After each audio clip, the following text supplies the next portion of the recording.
मुख्यमंत्री योगी आदित्यनाथ ने कहा कि पाकिस्तान की उसके कर्मों की सजा मिलेगी, ये बहुत हो चुका है। अब उसे खत्म करने का समय आ गया। मुख्यमंत्री योगी आदित्यनाथ ने कहा कि नया भारत जो किसी को छेड़ता है, अगर कोई इसे छेड़े तो उसे छोड़ता नहीं है।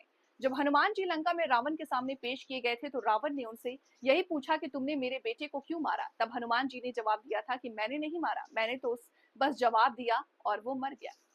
पाकिस्तान पे हमला तो भारत की सेना ने नहीं किया था, उसने हमारे निर्दोष लोगों पर प्रहार किया था।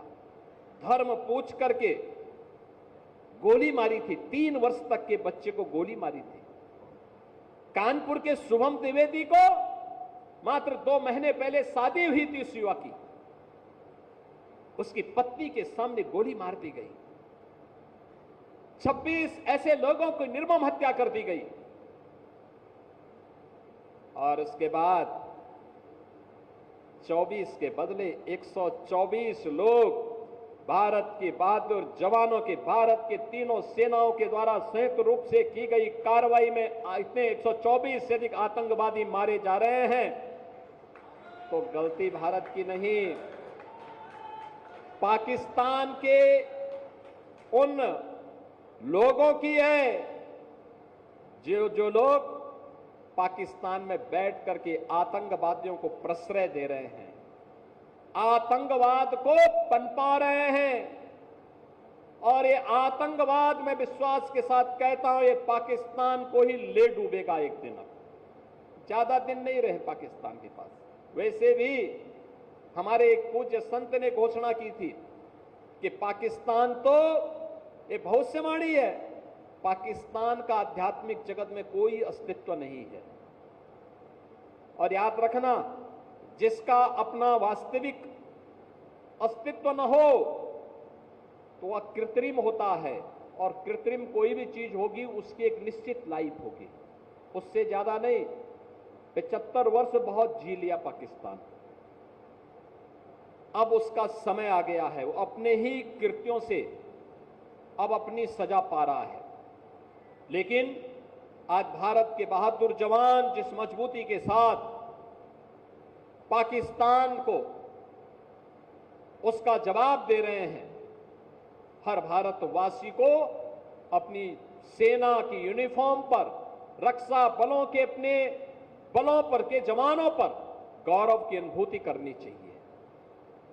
आज बहनों और भाइयों, ऐसे ही अयोध्या का एक लाल भारत के पूर्वोत्तर राज्य की सीमा पर रक्षा करते हुए शहीद हुआ है। मैं इस अवसर पर श्री शशांक तिवारी, जो लेफ्टिनेंट के रूप में वहां पर कार्य कर रहे थे, भारतीय सेना के जवान थे, उनकी शहादत को नमन करते हुए विनम्र श्रद्धांजलि अर्पित करता हूं और परिवारजनों के प्रति अपनी संवेदना भी व्यक्त करता हूं।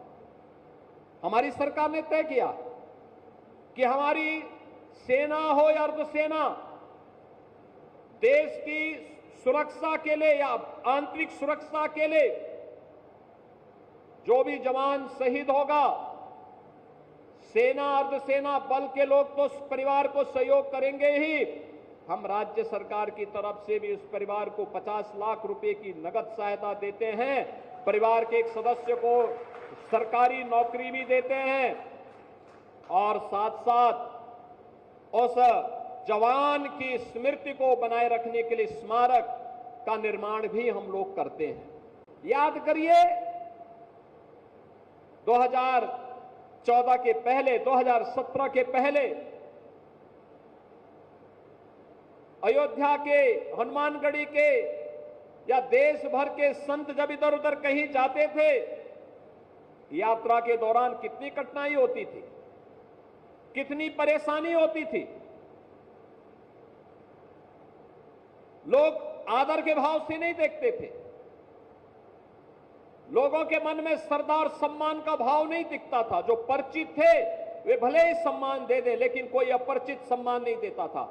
आज मैं गारंटी के साथ कह सकता हूं, आज के दिन पर आप देश के अंदर कहीं जाएंगे, अयोध्या का नाम बोलेंगे, राम जन्मभूमि का नाम बोलेंगे, हनुमानगढ़ी का नाम बोलेंगे, सामने वाला व्यक्ति आपके सामने झुक करके आपको सम्मान देता हुआ दिखाई देगा। अयोध्या के नाम से लोगों के मन में एक नई उसके चेहरे पर चमक देखने को मिलती है। अयोध्या धाम का नाम सुनते ही अगले व्यक्ति के मन में एक नया उत्साह देखने को मिलता है, एक नया उमंग देखने को मिलता है। कारण है अयोध्या को यह भव्य स्वरूप देने के प्रधानमंत्री जी के विजन को जब जमीनी धरातल पर उतारने के लिए हम लोगों ने कार्य प्रारंभ किया, तो मैं अभिनंदन करूंगा अयोध्या वासियों का कि अयोध्या वासियों ने उसका अक्षरशः पालन करने में अपना योगदान दिया।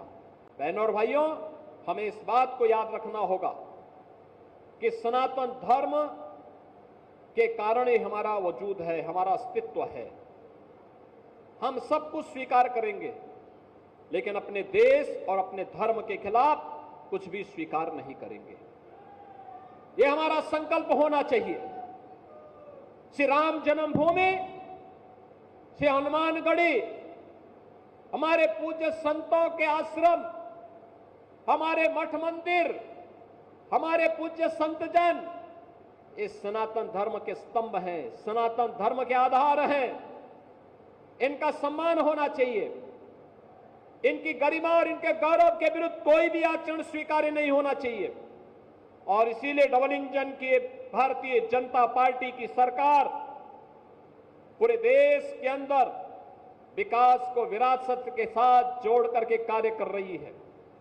विरासत जो भगवान राम की है, विरासत जो भगवान श्री कृष्ण की है, विरासत जो बाबा विश्वनाथ की है, विरासत जो हमारे पूज्य संतों की है, और विरासत की उसी व्यवस्था को आगे बढ़ाने के लिए आज आप देखते होंगे अब हम लोगों ने अयोध्या के साथ साथ विंध्यवासिनी धाम में भी काम प्रारंभ किया। वहां भी एक भव्य कॉरिडोर दे दिया है।